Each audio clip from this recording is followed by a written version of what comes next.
Tonight is a tricky subject, and I'm almost nervous to approach it, but we are going to power through, and it's going to get worse before it gets better. So we might as well just dive in and say some of the things that the book of Revelation says.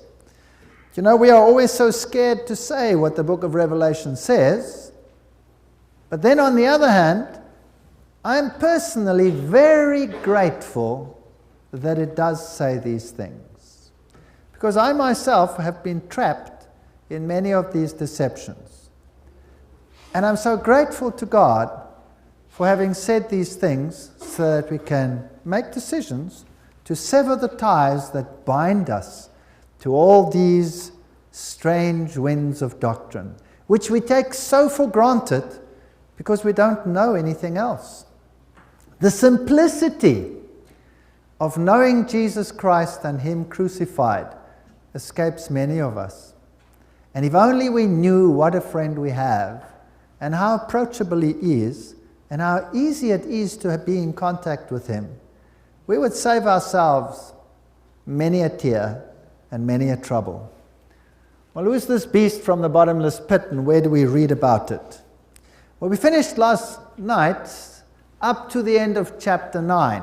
Now, logically, we should go into chapter 10, but I will reserve chapter 10 for a little bit later, because there are two sides to a story. The one is the apostasy as it grows, and we started that last night, and we showed how spiritual darkness increased on this earth, and how a star fell from heaven, and smoke started coming out of the bottomless pit. That means satanic teachings were starting to emanate and take control of the earth. Tonight we're going to go a little bit further, and we'll see what eventually is the culmination of these things that come from the bottomless pit, and it will develop into a beast that comes from the bottomless pit. Now, what is a beast? Well, again, we have to ask the Bible. And in Daniel chapter 7, a beast is very clearly defined as a king of a king or a kingdom. It's a kingdom. So here is a political entity that is manifesting itself. So in other words, the false teaching have become so widespread that they have infiltrated into a political system and have become world doctrine, if you like. That's scary. Legislated world doctrine. In its fullness, we had not seen it at this stage when it appears, but it will grow into a worldwide phenomenon. And that's the scary bit. And the question is, who's behind it all? And that question we also want to answer tonight. Revelation chapter 11. We're skipping 10 because that's the counterparts, and we'll be dealing with that a little bit later. And there was given me a reed like unto a rod, and the angel stood, saying, Rise and measure the temple of God. You know, when you measure something, you're seeing whether it measures up. Isn't that so? The Bible says we are the temple of the living God. So, do we measure up? Measure the temple of God and the altar and them that worship therein. So, just like we had a numbering, so now we have a measuring. But the court which is without, the temple, leave out, and measure it not. For it is given unto the Gentiles, and the holy city they shall tread under foot. They will trample upon the truth of God, and upon the salvation in Christ, which is typified in the sanctuary. Everything in the sanctuary is typical of Christ. The door, the gateway where you came in, is a representative of Christ the door. The altar of burnt offering is a representation of the cross, the Lamb that was slain. Behold the Lamb of God that taketh away the sins of the world. The laver that washeth, He is the one that washes away our sins. You must be born by water and the Spirit. If you go into the first chamber, Jesus is the light of the world, Jesus is the bread of the presence, Jesus is the bread from heaven. He is the incense that makes us acceptable through his merit to God. If you go into the final chamber, he's the lawgiver. He shields us from the condemnation of the law through his mercy. Wow, everything's there in the sanctuary. It's a beautiful message. So here is the story of salvation in Christ, which will be trampled under by certain Gentile forces. And this will be done for 42 months. Now that's a prophetic time again. And it would be interesting to know what this entails. And of course, it is a quote from the book of Daniel, chapter 7, where all the attributes of the Antichrist are given, including the fact that he reigns for this period. And I will give power unto my 2 witnesses, and they shall prophesy, that is, preach, 1,260 days clothed in sackcloths. Now, that's what we call Hebrew parallelism. You say something in one way and you repeat it in another way. So the first 42 months is followed by 1,260 days, and in prophetic terms, they're the same period. 42 prophetic months. A prophetic month had 30 days. 42 times 30 is 1,260 days. 1,260 days, a day for a year. 1,260 years, we will come to that later, is a period when the sanctuary will be trampled underfoot, and God's people as well. Now, who are these 2 witnesses that will stand up for what God has to say? Well, these are the 2 olive trees and the 2 candlesticks, the lights, standing before the God of the earth. And if any man will hurt them, let's take note of this, if any man will hurt them, fire proceeds out of their mouth and devours their enemy. And if any man will hurt them, he must in this manner be killed. Don't mess with these olive trees. Don't mess with these 2 candlesticks. Well, it would be interesting to know who they are. Isn't that so? Well, let's first have a look at this prophetic time period. So there's a key to the year-day principle, and we find it as the period of reign of the little horn power in Daniel chapter 7, where it says, they shall be given into his hand, that's the saints of the Most High, for a time, times, and the dividing of times, that is 3.5 prophetic years, or 42 months, or 1,260 days. We'll see the parallels in a moment. And calculating the length of this prophetic period is greatly simplified if we note these simple points. A time was a year. Some of the newer translations will just say 3.5 years. That's 360 days. You can see Daniel chapter 4, 16 and 11, 13 margin in the authorized version of the Bible, the King James. Prophetic time or year had 360 days. A day means a year, or a time means a year in Bible prophecy. You'll find that in the authorized version. So we add it up and it comes to 1,260 days. And you can look up Numbers 14:34 and Ezekiel chapter 4 verse 6, where it says, I have appointed thee each day for a year. Proof of the pudding is always in the eating. So these are then actually 1,260 literal years. Now, here are some other regions where you will find these texts. Daniel uses the terminology in chapter 12, verse 7, a time, times, and a half.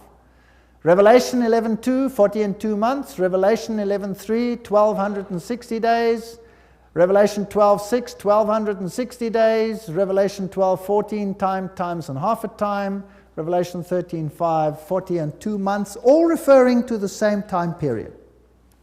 I'll show them to you again in a little while. Now, 10 kingdoms of Rome that emanated from Rome were established in AD 476. And in Daniel it says that this power that would control or have control over God's people would arise after the establishment of the 10 kingdoms. In other words, after Western Rome was divided into 10. Well, this period is very interesting because after this period, in AD 538, the papal rule commenced according to the Justinian decree, which said that the papacy would be the corrector of heretics and that he would be the head of all the churches. So you had a church-state scenario. Now, if you add to that date 1,260 years, you get to an interesting date, 1798. Let's look at these time periods again. Daniel 7:25, a time, times, and the dividing of times. Daniel 12:7, a time, times, and a half. Revelation 11:2, 40 and 2 months. Revelation 11:3, 1,260 days. Revelation 12:6, 1,260 days. Revelation 12:14, time, times, and half a time. Revelation 13:5, 40 and 2 months. Do you think God is serious about telling you about this time period? It seems like it, eh? He wants us to know something about this time period. And we can find out from the Bible that they mean the same thing through Hebrew parallelism. For example, in the book of Revelation, it will say, a woman, a wilderness, 1,260 days. In another verse, it will say, a woman, a wilderness, 42 months. In another place, it will say 3.5 years. And so you can see that they apply to the same thing. A very, very important prophecy. Now, in 1798, something very interesting happened. Berthier, the French general, marched into Rome under orders of Napoleon, and he arrested the Pope and declared the papacy at an end. Declared it at an end. Now, it is important to note that the papacy was a political entity. And if you take the definition of Daniel chapter 7, that a political entity is called a beast, power, the kingdoms you saw, the 4 beasts or 4 kingdoms which shall arise upon the earth, then if you end that political power, well then that beast dies. Now it's interesting that to this particular power, there's another interesting verse in Revelation which says, it seemed to have a mortal wound, but the mortal wound was healed. In other words, it dies, but it comes back. And this power was reinstated as a political entity in 1929, when Mussolini granted the Papal States and political autonomy to the Vatican again. So there was a beast, a political, religio-political entity. It received a mortal wound over here, and yet it rose and received it back again. And then there are some interesting things in the book of Revelation about this. So let's look at this mortal wound. On the 21st of February, 1798, Pope Pius VI was dethroned by Napoleon. His ring was torn off from his finger. That is the symbol of his power. And he died in exile, so there was a mortal wound.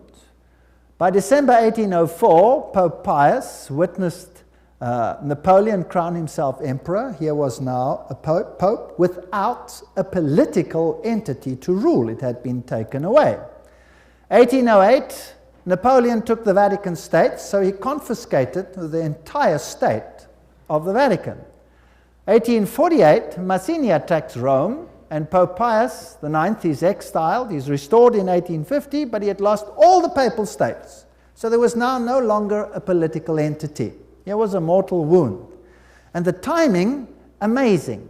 538, he ascends the throne under the protection of the Eastern Roman Empire, under the emperor himself, and assumes the authority of the Justinian decree. 1,260 prophetic days later, the political power comes to an end. Interesting. Immediately, Napoleon reinstated religious freedom in 1806 on the 30th of May. And so we had a power that ruled over God's people for a period of time, politically, dictating to other political forces what they should do with dissenters. You see, Rome never put anyone to death. Never. The Inquisition was run by the Jesuits and later by the Dominicans, but the Jesuits were the original inquisitors. They would find someone guilty and hand him over to the state, who put him to death. That's how it worked. Now, who are these two witnesses that witnessed in sackcloth during this time period? My two witnesses, these are the two olive trees and the two candlesticks standing before the God of the earth. By the way, did the Roman Church suppress the scriptures during its period of reign? Yes or no? Yes. I was a Catholic. It was a mortal sin to read the Bible. It was a mortal sin. Later on, after 1962, that was rescinded and changed, and we'll come to why. Very interesting stuff in a subsequent lecture. So who are these two witnesses? Could they perhaps be the scriptures, the Old and the New Testament? Is it possible? Well, let's go to Zechariah and see if we can find an answer. Zechariah chapter 4, verse 1. And the angel that talked with me came again and waked me as a man that is waked out of his sleep. And he said unto me, What seest thou? And I said, I have looked, and behold, a candlestick. Now here you have a candlestick, all of gold, with a bowl upon the top of it. And his 7 lamps thereon, and 7 pipes to the 7 lamps which are upon the top thereof. And 2 olive trees. There we have the same symbols. So Revelation draws on the symbolism in Zechariah here. And remember that the power that ruled for 1,260 years as a political entity, having political muscle over everyone that dissented as a heretic, for example, is involved. So we'll look at Zechariah and see if we can find some other images here that might be interesting. So we find the candlesticks that are mentioned in Revelation. We also find the 2 olive trees that are mentioned in Revelation. By it, one upon the right side of the bowl and the other upon the left side thereof. Verse 4. So I answered and spoke to the angel that talked with me, saying, What are these, my Lord? Well, that's what we're just asking. So maybe we can get an answer. And the angel that talked with me answered and said to me, Knowest thou not what these be? And I said, No, my Lord. Just like we would say. What are they? And then he answered and spoke unto me, saying, This is the word of the Lord unto Zerubbabel, saying. And then he says, whatever it is there is to say.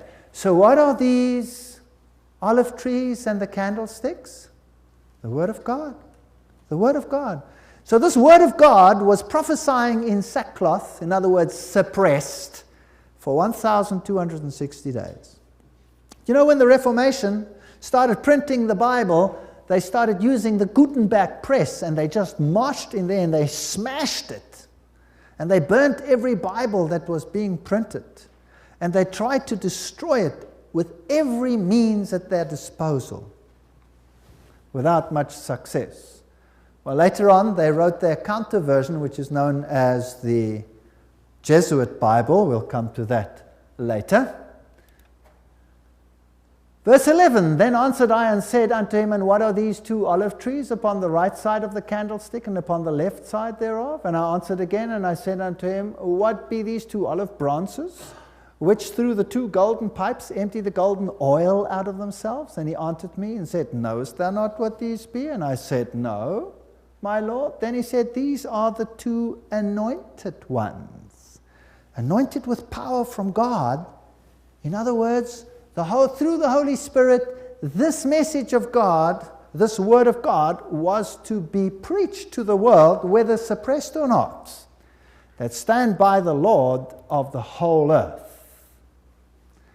And then I turned and I lifted up my eyes and I looked.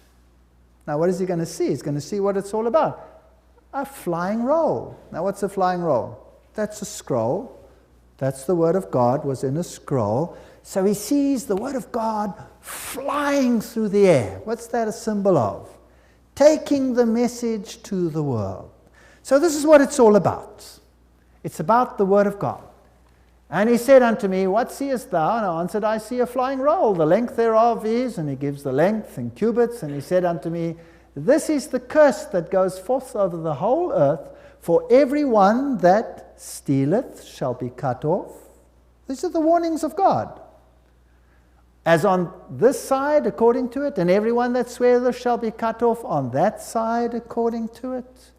I will bring it forth, says the Lord of hosts, and it shall enter into the house of the thief, and into the house of him that sweareth falsely by my name, and it shall remain in the midst of his house, and shall consume it with the timber thereof and the stones thereof. Okay, so the Word of God will convict whether it's suppressed or not. Is that right? Basically what it says. Let's read on, because Zechariah gets interesting. Then the angel that talked with me went forth. Remember, Revelation 11 is quoting from Zechariah, from these very verses. And we can get more information. What was that I said in the beginning? To the law and to the testimony. So now we're digging in the testimony to see what other prophets had said that would be in harmony with what's going on over here. Lift up now thy eyes and see this that goes forth. And I said, What is this? And he said, This is an ephah. Wow, now it gets interesting. That goes forth. Now what is an ephah? An ephah was a measure. It was a standard measure wherein you would measure flour, for example. Now, in the book of Revelation, wasn't there some measuring going on, yes or no? Aha! So here we have another measuring going on. We have the standard of measurement. Obviously, the standard for whatever is right and what is wrong. But here is an interesting standard that has set itself up. What is this? And I said, This is an ephah that goes forth. And he said, Moreover, this is their resemblance through all the earth. This standard is what you will see throughout the earth. And behold, there was lifted up a talent of lead. You see, the ephah had a lid on it, a heavy lid.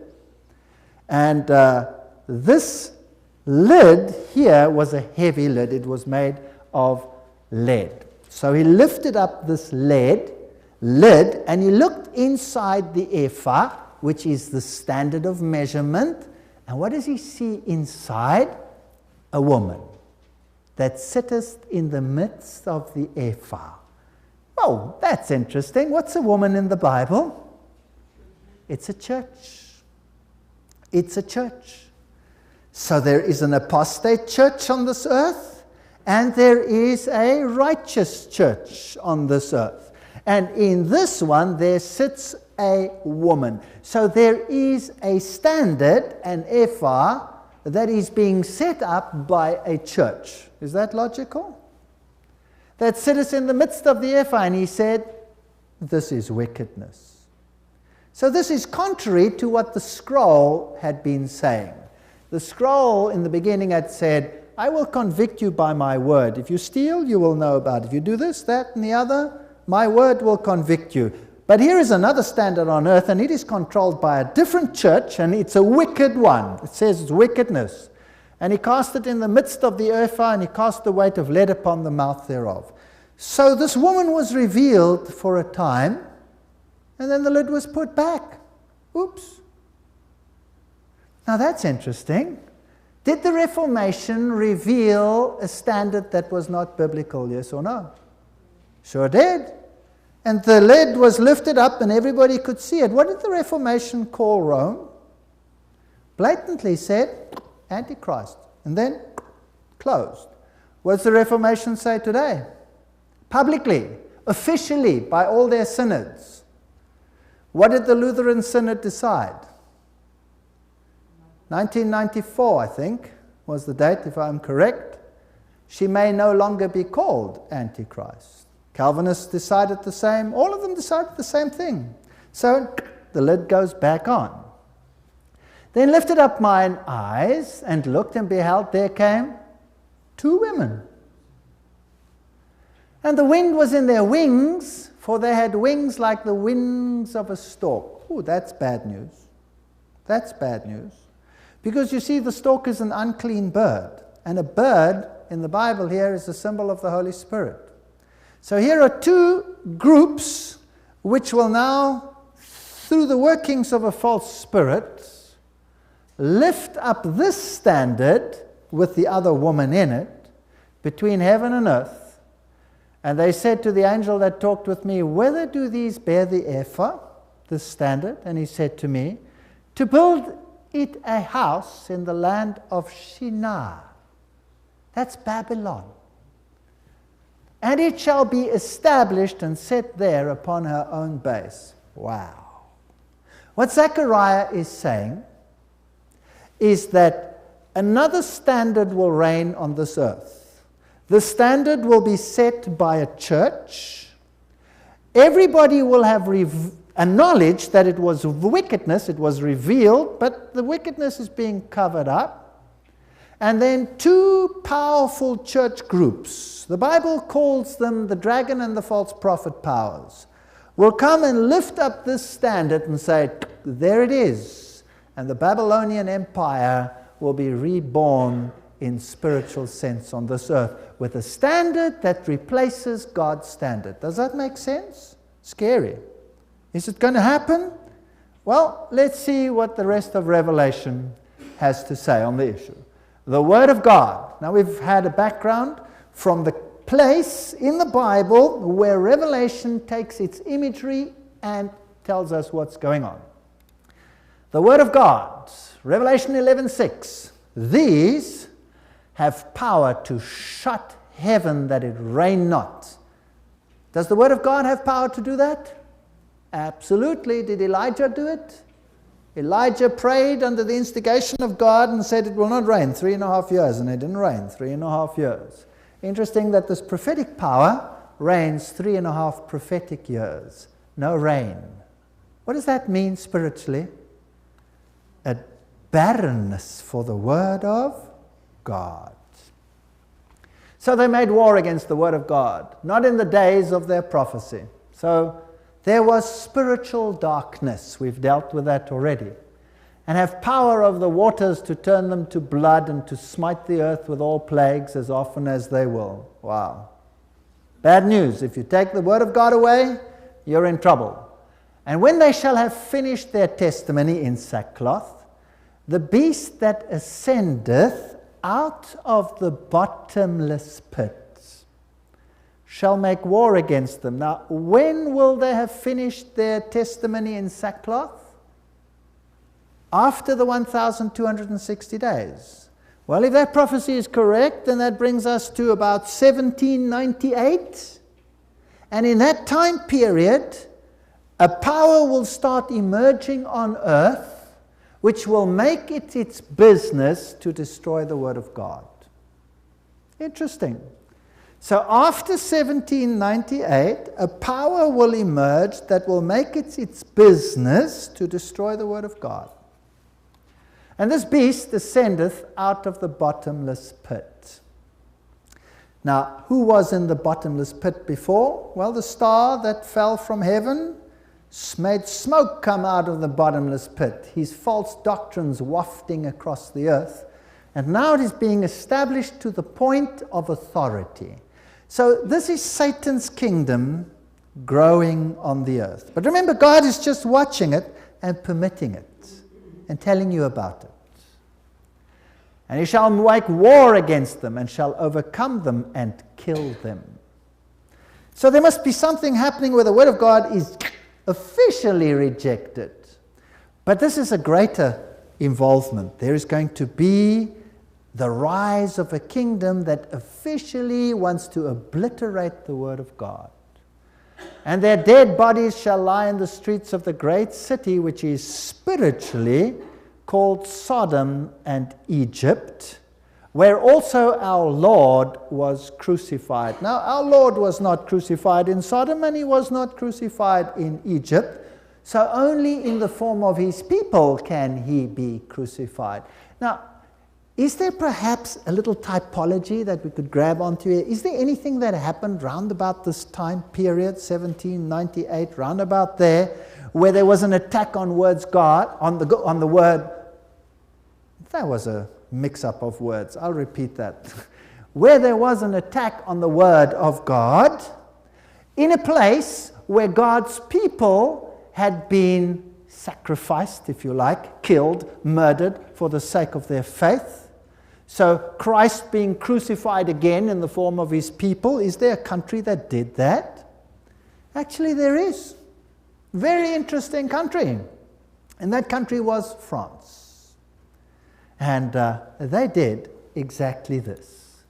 They are enacting a little miniature.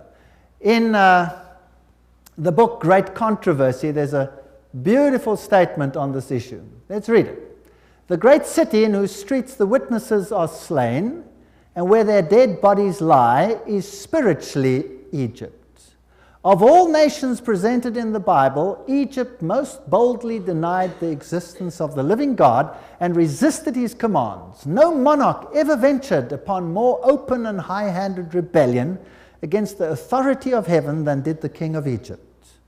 When the message was brought to him by Moses in the name of the Lord, Pharaoh proudly answered, "Who is Jehovah, that I should obey his voice to let Israel go? I know not Jehovah, neither will I let Israel go." This is open rebellion against the word of God.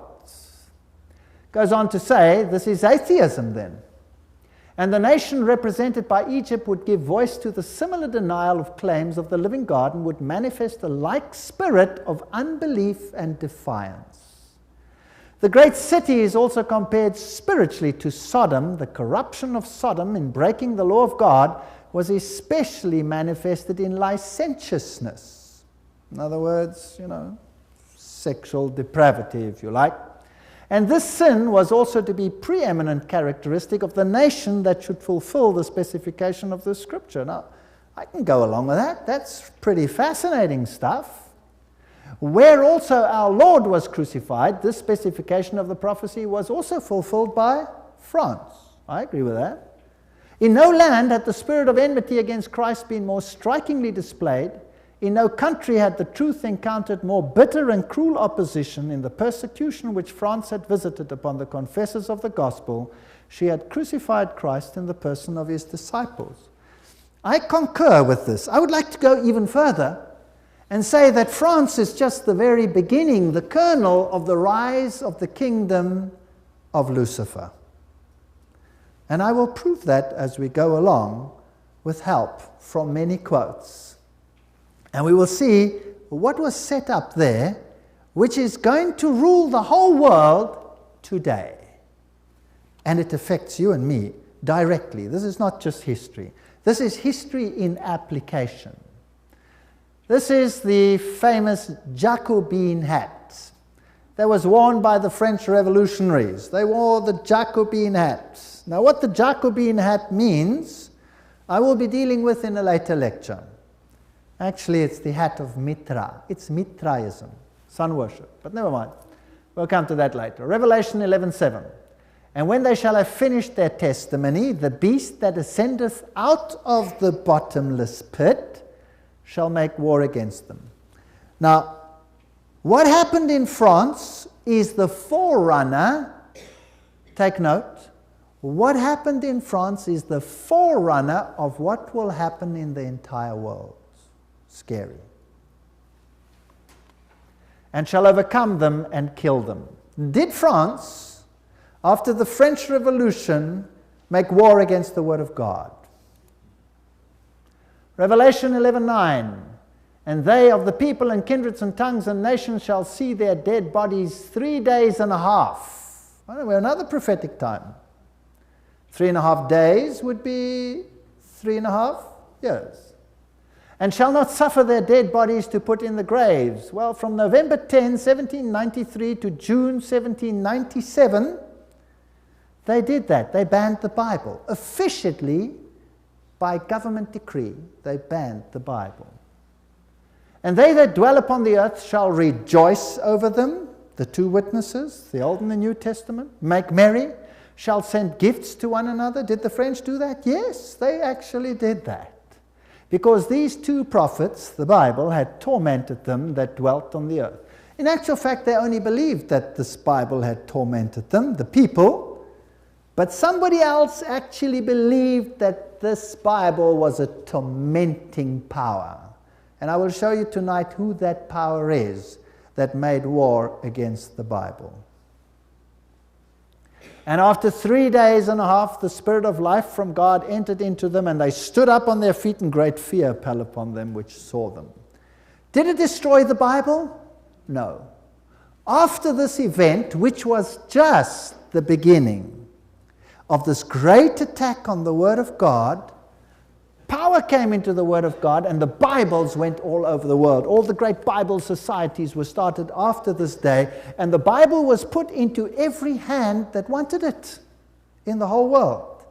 This infuriated the beast from the bottomless pit to such an extent that it changed its tactics of war.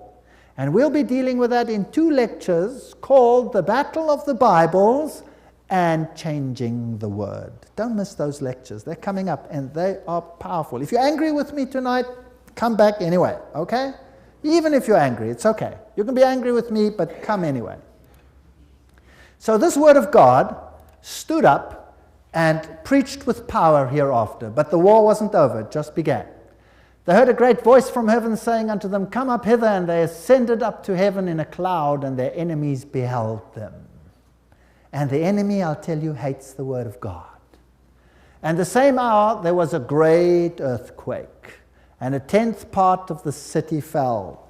Obviously referring to this spiritual city, Babylon, if you like, was shaken by this resurgence of power in the Word of God. And so Satan redoubled his efforts to crunch it again thereafter. And in the earthquake was slain of men 7,000. Again, that is a symbolic number.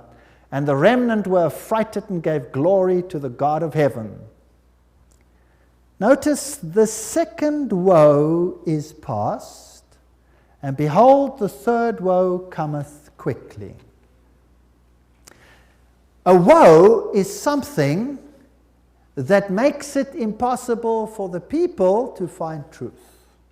The first woe was the destruction physically of the original Christian areas through powers that were against Christ. This woe is now a spiritually darkening of all knowledge pertaining to God by this power who makes war on the Word of God. What happened in the French Revolution? Let's just see how it fulfilled these prophecies.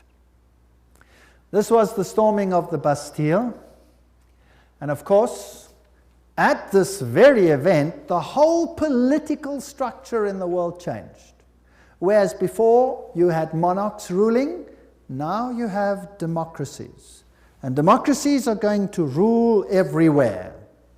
And that sounds very good. And we will see exactly what is behind all of these things later. So, Louis XVI, well, he lost his head, literally. And his head was held up before a cheering crowd as he went to the guillotine. And his wife, Marie Antoinette, did they have mercy on her? No. Her head was put on a stake and held up to a cheering crowd. And then they took a prostitute, excuse the picture, but this is what they actually did, with open breasts, and they called her Liberty. They made her a goddess, liberty leading. Now we read again what happened here in the book Great Controversy, tells it to us quite beautifully. When the goddess was brought into the convention, the orator took her by the hand. Turning to the assembly, he said, Mortals, cease to tremble before the powerless thunders of a God, whom your fears have created. Wow, this is a public assembly. Henceforth acknowledge no divinity but reason. Can you imagine that? I offer you its noblest and purest image. If you must have idols, sacrifice only to such as this. Fall before the august Senate of freedom, veil of reason. So here was a power that had taken away the word of God and replaced it with a goddess of reason. But fortunately, Jesus told us ahead of time that it would happen.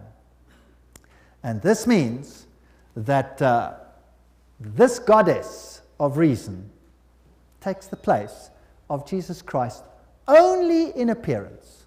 The goddess, after being embraced by the president, was mounted on a magnificent car and conducted amidst an immense crowd to the Cathedral of Notre Dame. So it was made official to take the place of the deity. Then she was elevated on the high altar and received the adoration of all present. So the government adored this lady. This is how it was done. She was taken through the streets. She was put onto a cart. She had a sun symbol, and it said, Goddess of Reason, over there. And she was enthroned in Notre Dame. And that which they believed Christianity had stood for was swept away by the legislature. And the Old Testament and the New Testaments were burnt, and all religious books were burnt on a funeral pyre, and a new law replaced God's law. Can we replace God's law? I don't think so. That scroll that flies through heaven, the Word of God, condemns us of right and of wrong, measures us according to its standard, irrespective of whether another institute raises up another standard, right or wrong. Yes? And so, tonight we will see how this battle continued. How one standard was laid aside, and how mankind adopted another standard. And may God help us to choose between standards. We continue the story. What happens when you replace God's standard with human standards? Human standards are made to look good, but obviously they have their problems. Well, during the French Revolution, a new standard for mankind evolved. And this standard was termed the Manifesto of Human Rights. Now, isn't it fascinating that the French published their first Manifesto of Human Rights in this form? Isn't that fascinating? As 2 tablets of stone. What does that actually represent? The law of God. Here was man putting down another law. This is fascinating stuff. Oh, there's so much symbolism in this. It's way too big to deal with this tiny slide. I will put it up in another lecture in all its glorious detail and show you the symbolism behind it. I'll just mention just one. This here, a bundle of rods. A bundle of rods. This one over there, a serpent with its tail in its mouth. That one over there, the all-seeing eye in a triangle. Interesting symbolism. This one's fascinating. A bundle of rods, what does that mean? Those were fasciae. Fasciae. You see, the Roman proconsul, he took a bundle of rods, fasciae, and he took them upon the mount, and if he was accepted as the leader of all, he put a wreath around it. And he was all-powerful and in command, all control through the power of one man. It's called fascism. Fasciae, fascism. If you think of Adolf Hitler, fascism. If you think of Mussolini, all power in one man. He was called the Führer. Is that right? Okay? And that is the system of control. Now, human rights, what has that got to do with fascism? Isn't that kind of interesting? I would say it's kind of interesting, but we'll leave it for another lecture. The first charter of rights to nations was actually declared by Cyrus the Great. In the Persian culture, there was this great fundamental principle: good thoughts, good words, good deeds. Cyrus the Great. Good thoughts, good words, good deeds. And his manifest went like this: when my soldiers in great numbers peacefully entered Babylon, I did not allow anyone to terrorize the people. I kept in view the needs of people in all its sanctuaries to promote their well-being, freed all the slaves. Isn't it interesting that Napoleon freed all the slavery and he ended religious suppression and all these things? I put an end to their misfortune and slavery. That was quite a good manifest. And I mean, human rights look pretty good. We read on in the great controversy, century after century, the blood of saints had been shed. She talks about the Valdenzers, the Albigensers, and she talks about the Protestants who were slaughtered, and much of it by the power of France. This is the Inquisition and the tools of the Inquisition, the axe that chopped off the head, then instruments of terrible torture, and they were mainly tortured for heresy. Now, what's the definition of heresy? Let's look in article heresy, page 440. Greek heresis, choice. Deciding for oneself what one shall believe and practice. That's heresy. So deciding for yourself was, in this time period of 1,260 days, was an act of heresy, was a sin punishable by death. That's pretty sad, isn't it? So taking away the conscience of man, setting up a power. Now, here we're going to have some very interesting things happening. These were some of the instruments they used. These were, for example, tongs that opened up and you put hot coals in them, and then you sort of modified the person who you were interrogating with these hot coals. These here are ankle guards or ankle clamps, and you'll notice the pins in them that when they were screwed tight, they went right into the bone. I mean, these people were pretty serious about what they did. This particular instrument was still used by General Franco in the 1970s. This is a pretty mean instrument. This is one where they put it around your neck, and then they start screwing that screw in there. Not a very nice thing to do. Stocks, of course, thumb screws. This instrument was particularly nasty. They would hoist you up with your hands tied behind your back on a rope until you hang upside down in the air, and then they would tie this huge stone to your feet and throw it off a shelf, and it would go and tear your arms out of their sockets. These are pretty terrible things that they did in the Inquisition. And I know one needn't talk about these things, but the cruelty of the system needs to be known. Revelation 12:11, and they overcame him by the blood of the Lamb and by the word of their testimony, and they loved not their lives unto death. It's just to give us an idea what those poor Christians who stood for the word of God went through sometimes because they chose to believe it. It's pretty horrendous, isn't it?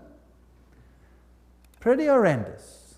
And these are some of the stakes that representations of the Inquisition, where people died in their thousands, in their hundreds and thousands, no, in their millions, because of heresas, making a choice. This is the Huguenot, French Huguenot monument in southern Africa. Many of the Huguenots of France fled, and they erected this monument, this representing the Trinity, and here's a woman standing on the earth representing the bride of God. There she sits on the earth. She went down to Africa from Europe, and in her one hand she has the Bible over there, and in the other hand a chain. She broke the chain which bound her to Rome and fled to the far-off distant lands, to Africa, where she is now being slaughtered again, but that's another story, and fled to America and far-off lands to get away from the persecuting power of the 1,260 days. Great Controversy says, blackest in the black catalogue of crime, most horrible amongst the fiendish deeds of all dreadful centuries, was St. Bartholomew Massacre. Wow. The King of France, urged on by Romish priests and prelates, lent his sanction to the dreadful work. A bell was placed. In the middle of the night, this bell was tolled, and then the slaughter began, and 50,000 Protestants were murdered in one night by deception. They'd said to them, let's work together in future. Let's not fight anymore about all these things. And the Protestants thought, oh, wonderful. A kind word from Rome, we can relax, we can work together. And they went into an ecumenism. But meantime, there was a plot. And one night the bell tolled. And the unsuspecting, unguarded died in one night. Well, the guns of the castle of St. Angelo gave forth joyous salute. In Rome, the bells rung in joy. Pope Gregory, attended by his cardinals and priests, led the magnificent procession to the Church of St. Louis, where the Cardinal of Lorraine chanted a Te Deum. They were so pleased that in one night they had slaughtered the French Huguenots. And the Pope had a medal struck. Here it is. A medal with his name on the one side, and on the other side's the word Huguenotorum Strages, which means slaughter of the Huguenots. They rejoiced. Isn't this a terrible thing that happened? Deuteronomy 11:16, take heed to yourselves that your heart be not deceived, and you turn aside and serve other gods and worship them. And then the Lord's wrath be kindled against you, and be shut up the heaven, that there be no rain, and that the land yield not her fruit, and lest ye perish quickly from off the good land which the Lord giveth you. So if you turn away from the word of God, and you take the law of God away, then there will be dryness, barrenness. Revelation 11:7. And when they shall have finished their testimony, this word of God, the beast that ascendeth out of the bottomless pit will make war against them, and shall overcome them and kill them. Now, this over here, as I've said before, was a Jacobin hat. Now, what was a Jacobin hat? And who controlled the Jacobins? Well, the founder of the Jacobins was a man by the name of Adam Weishaupt. Now, who was Adam Weishaupt? He was a Jesuit professor of canon law. Isn't that interesting? So, the one who actually organized the French Revolution, if you like, was a Jesuit. And he was the father of Jacobinism. He was also the founder of the Illuminati.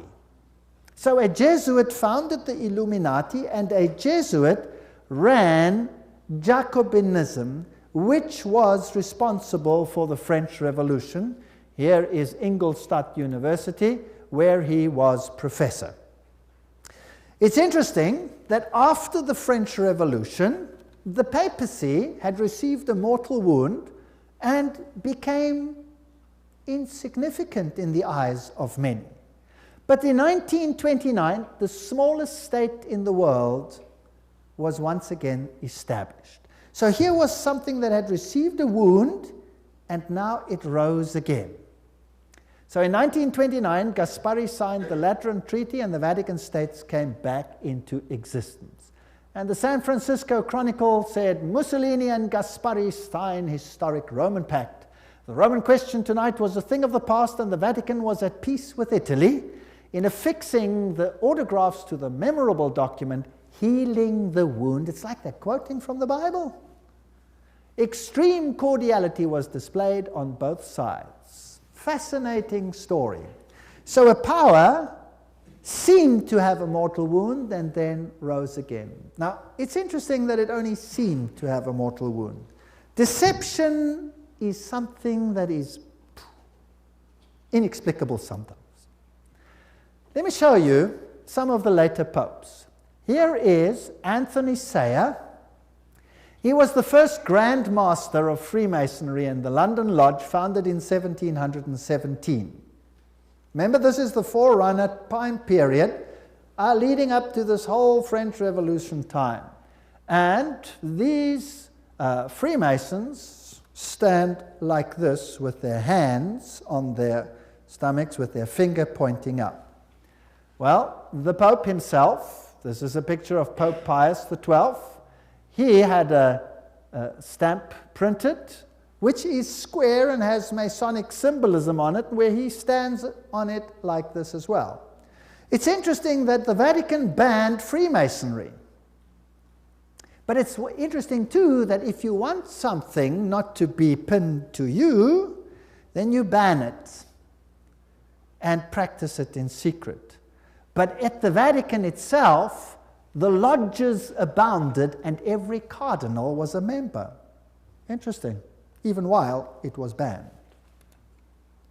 Revelation chapter 9, remember, it told us, and the fifth angel sounded, and I saw a star fall from heaven onto the earth, and to him was given the key to the bottomless pit, and he opened the bottomless pit, and there arose a smoke out of the pit, as the smoke of a great furnace, and the sun and the air were darkened by reason of the smoke of the pit. So the light that Jesus gives will be darkened because of the smoke. That's where it started. In Revelation chapter 12, verse 3, we have another beast. And there appeared another wonder in heaven, behold, a great red dragon, having 7 heads, 10 horns, 7 crowns upon his heads. So, in Revelation chapter 9, we have the smoke coming out. In Revelation chapter 11, this beast comes out of the same bottomless pit. So it grows this darkness into an established kingdom. Starts to grow. The other powers in Revelation are this dragon with the 7 heads, with the crowns upon his head. We are told who he is. We're told it's Satan, who represents all the kingdoms of the earth, apparently. And we are told in Revelation 12:9 that he is the one who was cast out, that he is the devil, and that he deceives the whole world. All right? And that he makes war with the woman in white, which is the other good church on earth that represents the Word of God. There are other beasts in the book of Revelation. There's the lion with the 2 wings, which is an image from the book of Daniel. In Revelation 13, we have a beast that has the mouth of a lion. Then there is this leopard-like beast in Revelation 13. These attributes are also found. There is a bear in Daniel 7. These attributes are also found in the beast of Revelation 13. And then there's a terrible beast that you don't know really what it looks like, so it's just an artist's impression. And it has 10 horns, and that you also find in Revelation 13. So these beasts are all very interesting, but they are represented as coming out of the sea. Okay. Then in Revelation 13, all the attributes of Daniel 7 are in this one conglomerate beast that arises out of the sea. We'll deal with them in detail. Revelation 13 also has a beast out of the earth. And that looks like, maybe like this. I don't know what it looked like. And in Revelation chapter 17, you have another beast with a woman riding on it. Now let's read that, 17:3. So he carried him away in the spirit in the wilderness, and I saw a woman sitting upon a scarlet-colored beast, full of the names of blasphemy, it's against God, having 7 heads and 10 horns. And verse 8, the beast that thou sawest is not, shall ascend out of where? Bottomless pit, and go into perdition. Aha! That's interesting. Which other beast came out of the bottomless pit? The one in Revelation 11, right? That makes war on God's people. Now, is there a link here? Probably. And who controls this beast that comes from this bottomless pit? Who rides it? A woman. A church rides it. Is it possible, you think, that the political systems on this earth are being run by a woman and we don't really know it because she has concealed herself in mystery, in secrecy? and you don't really see it, you don't know it, but it's actually happened? Do you think it's possible? Do you think that this power, this church, might have used its agents to pretend to kill her when actually they control the world through its agencies, through the secret societies of the world, which was started by none other than Weishaupt, who was a what? A Jesuit. Is it possible? Illuminism? What is Illuminism? Where does it lead us? Is it possible that this war against the Word and those that represent the Word, the church, are going to come into conflict with this new political entity that has a new standard which is called human rights? Think it's possible? Yeah, do you think so? Wow. You know, there is one author who 150 years ago wrote on these issues, and I'm going to quote this author now, but the point is not whether this is right or whether it's wrong, it's just what was perceived at that stage and compared to what the occult world said at exactly the same time. We will be doing this. We will be comparing what this source said with what the occultists themselves said at exactly the same time period, and we will see something fascinating. So if you will bear with me, without further identification, I would like to read some of these things that were seen to be correct at that stage, 150 years ago, when all these things were happening. You know, the French Revolution and all these things. By a variety of images, the Lord Jesus represented to John, that's now in the Revelation, the wicked character and seductive influence of those who have been distinguished for the persecution of God's people. God's representation of the detestable works of the inhabitants of the ruling powers of the world who bind themselves into secret societies and confederacies, not honoring the law of God, should enable the people who have the light of truth to keep clear of these evils. So, 150 years ago already they perceived that, wow, secret societies were going to play an important role. So to John, the wicked character of these seductive influences was shown by those who distinguish themselves for the persecution of God's people. Now, who are they? This terrible picture drawn by John is to show how completely the powers of earth will give themselves over to evil, and should show that those who have received the truth, how dangerous it is to link up with secret societies or to join them. This is fascinating stuff. Fascinating stuff. The ruling powers of the world who bind themselves in secret societies and confederacies, and they will not keep the commandments of God. They will have another standard. Here's a text then quoted by the prophet Isaiah, which I read to you. Isaiah in chapter 8, verse 9 to 13 says, "Associate yourselves, O ye people, and you shall be broken in pieces." In other words, make these confederacies behind the scenes. Come on, plan together as a world to overcome truth. O you people, and you shall be broken. Give ear, and you of you of far countries, gird yourselves, and you shall be broken. Gird yourselves, and you shall be broken. Take counsel together, it shall come to naught. Speak the word, it shall not stand. For God is with us. These people are saying, God is with us. We're doing the right thing. For the Lord spoke thus to me with a strong hand and instructed me that I should not walk in the way of the people, saying, Say ye not a confederacy to all them to whom this people shall say a confederacy. Neither fear ye their fear, nor be afraid. Sanctify the Lord of hosts himself, and let him be your fear, and let him be your dread. Aha! So Isaiah is predicting that the world will confederate and say, the Lord is in this, we're working together as a group, and we're doing the right thing, and this is the best thing to do. But they're leaving God out of it, and it will not work. Then this writer applies this and says, there are those who question whether it's right for Christians to belong to Freemasons and other secret societies. Let all such consider the scriptures just quoted. If we are Christians at all, we must be Christians everywhere, and must consider and heed the counsel given to make us Christians according to the standard of God's word. That's fascinating. So isn't it important that we have a look at what do the Freemasons actually teach? Or maybe even more interesting, who founded the Freemasons? Who controls them? What do they teach? Do they actually preach against Jesus and the Word of God? Do they make war on the Word of God, yes or no? These are questions we need to ask ourselves. The unChristlikeness of the whole confederacy will be seen in the secret societies, because they serve gods as senseless and powerless to bless as the gods of the Hindus. Interesting. Those who stand under the bloodstained banner of Prince Emmanuel cannot be united with Freemasons or any other secret organization. Christ is not divided. I agree with that.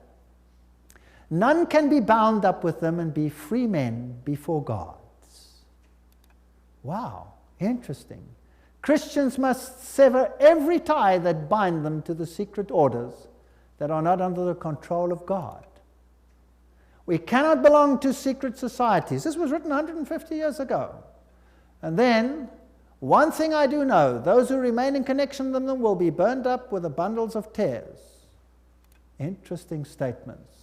Satanic agencies are in every city busily organizing into parties those opposed to the law of God. We cannot afford to be off our guard. And then, one of the plans of the secret societies is to form gigantic monopolies. Gigantic monopolies will be formed. A few men will combine to grasp all the means to be obtained in certain lines of business. Do we see that today, by the way? Do we see gigantic monopolies being formed, forcing the little man right out of industry so that you will be subjected to their power? Yes or no? And if you do not do their bidding, you will not be able to prosper. Do we see mega mergers? Yes or no? You cannot open a newspaper today without reading about mega mergers, right or wrong. It sounds good, but do you know that your freedom is being eroded piece by piece until you are nothing better than a slave? And if you should dare open your mouth, well, we'll take your job away and your industry, and you will not be able to buy or sell. Trade unions will be one of the agencies that will bring upon this earth a time of trouble such as not been since the world began. People don't believe that. I believe it. I have had the unfortunate experience of standing on the other side of trade unions when they go berserk. Have you ever seen that? It's kind of scary. In Africa, where I live, trade unions are very powerful. And trade union sounds like a good thing. And it's, of course, guaranteed by human rights to have trade unions because you are allowed to fight for your rights. But think about it. If the cake is X big, and I fight for a bigger slice, what does that do to the slice of my neighbor? It makes his slice smaller, right or wrong? Am I loving my neighbor as myself when I make his slice smaller so that mine can become bigger, yes or no? I don't think so. And what if it comes to the point where you do not want to slice up the slice? Well, then you just take your slice. I've stood on the other side of this. I've had my ribs broken by trade unionists. They were using the universities to bring their points across to governments. They declared a boycott of all university classes, and students were deprived of their education. That means that the student can miss a whole year having paid for his tuition and then lose everything. So the university decreed classes go on. So I was the professor. I said classes go on. And then the trade union caught us with a class in progress. And I went and stood in front of the doors and I said, sorry, you cannot go in here. It's I who gave permission to the students to be taught in there. I'm responsible, not them. And then they started crushing me, and they broke my ribs. And the riot police were all around, and did they lift a finger? No. I have proof of this. I was on the front page of every newspaper in that country, and nothing happened. The students didn't get their way. They then left, fortunately, for some reason, they left. Maybe there is power in the power of prayer. They went to another place and they smashed everything, including the poor students, beat them up terribly. My students escaped that day by the grace of God. I've stood in a building where trade unions were negotiating for something that was not in the power of those who they were negotiating with to give. And so they started rhythmically smashing against the building, as only Africans can do, and this whole glass building exploded. Unbelievable. It came down like a shower of glass. And terrible things, the destruction that you see. One of the agencies to bring about the time of trouble. The labor unions are not from God. Those who bind themselves together with secret societies, stay away from them. This was written many years ago. In Revelation chapter 11, verse 15, and the seventh angel sounded, and there were great voices in heaven saying, the kingdoms of this world are become the kingdoms of our Lord, and of his Christ, and he shall reign forever and ever. And the 24 elders which sat before God on their seats fell upon their faces and worshipped God, saying, we give thee thanks, O Lord God Almighty, which art and wast and art to come, because thou hast taken to thee thy great power and hast reigned. So the good news is that in spite of this power that starts off first in Revelation chapter 9, opening up the pits of hell to bring about doctrines in the world which darken the light and bring darkness over the earth, grows eventually through history. By the time we get to the time of the French Revolution, the pits of hell are opened up again and a power arises which is to become a universal political power which will be controlled by a woman, by a church, which will replace the Word of God and substitute it with its own standard, its own ephah. Does that make sense? And it looks good on paper, but actually violates every principle of the Word of God. Every principle of the 10 Commandments is violated. And it is difficult to see because it looks so good. But as we continue with the lectures, you will see that this is really the case. If you take just the first commandment, which says, I am the Lord your God, you shall have no other gods beside me. Well, there were countries that honored that or whatever.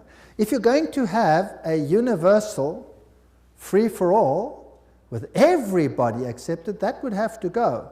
In fact, it would have to then say, you will have all other gods besides me, right or wrong. You will have to tolerate idolatry, or else you're in trouble. When it comes to blasphemy, isn't it fascinating that when you switch on the television, only one God is blasphemed? Have you noticed that? Only one God is blasphemed, none of the others. This I always find very fascinating. I want to write to the Human Rights Commission and say, you know, in the interest of fairness and equality, should not all gods be equally blasphemed? Couldn't you spread it around a little bit in the interest of fairness? I wonder how they would react. I wonder how the Muslim world would react if that was done, that is being done to Jesus Christ on the television every single day. I wonder how they would react if the same was done in terms of their religion, or the Buddhist religion, or the Hindu religion, or any other religion on the face of the earth, if we wanted equality of everyone. What about the fifth commandment? Honor your father and your mother. No, the children today have to be re-educated to other standards, to become citizens of the world, which means that they must stop honoring their father and mother and start honoring the system. Did they do that in communism? What did they do in communism when the children wanted to cling to the norms of the parents? What did they do to them? They took them away and re-educated them. They taught them not to honor their father and their mother. Isn't that sad? Thou shalt not kill. Wow. Thou shalt not commit adultery. Thou shalt not bring false testimony. Are these things being tolerated? Of course. Jesus will one day invite everyone into his kingdom. In his kingdom there will be righteousness and truth, and there will be no more lie. The standards will be the standards that he has set and that apply to everything. And the nations were angry. And thy wrath is come, and the time of the dead, that they should be judged, and that thou shouldst give reward unto the servants, the prophets, and to the saints, and them that fear thy name, small and great, and shouldst destroy them which destroy the earth. Isn't that interesting? And the temple of God was opened in heaven, we're in Revelation chapter 11, and there was seen in his temple the Ark of the Testament. Where is Jesus? In which chamber? In the most holy. Wow! We have moved from a time of ministration in the first chamber to ministration in the second chamber, which is judgment. And the Ark of the Testimony, the 10 Commandments, are the universal standard of what is right and what is wrong. There's no doubt about that. And we see that testimony. And this means time is up. And there were lightnings and voices and thunderings and an earthquake and great hail. This is the story of the last plague on earth. And the kingdom of God becomes the kingdom of earth as well. So Jesus, the great high priest, is seen in front of the Ark of the Testimony. That is the true standard. Not the ephah controlled by a woman. And no matter how many stork-like birds, unclean spirits, elevate the standard for the world to accept, it's contrary to the Word of God. As we saw up to now, this church is defined. Unfortunately, it's the one that rules for 1,260 days. It is the church of the Middle Ages. It is the Roman church. And I cannot change it. I was one myself. And I'm so grateful for the Word of God for having shown me these things. And behind it all, behind this French Revolution and all of these, we see the agencies of this church. We see Jesuit agencies behind it all. And we've seen that secret societies, because everything is shrouded in mystery, will bring about the changes which will make null and void the Word of God. So in the next lectures, we're going to go behind the scenes and open up some facts to see if this really is so. But even if it is so, which I assume is so, Jesus is in control. And he's permitted us to see all these things. And he is the officiating high priest. He is the King of Kings. He will come again in glory. And no matter how much darkness comes out of the bottomless pit, Jesus is in control. And there's nothing to fear. Cling to him and nobody will be lost. Thank you.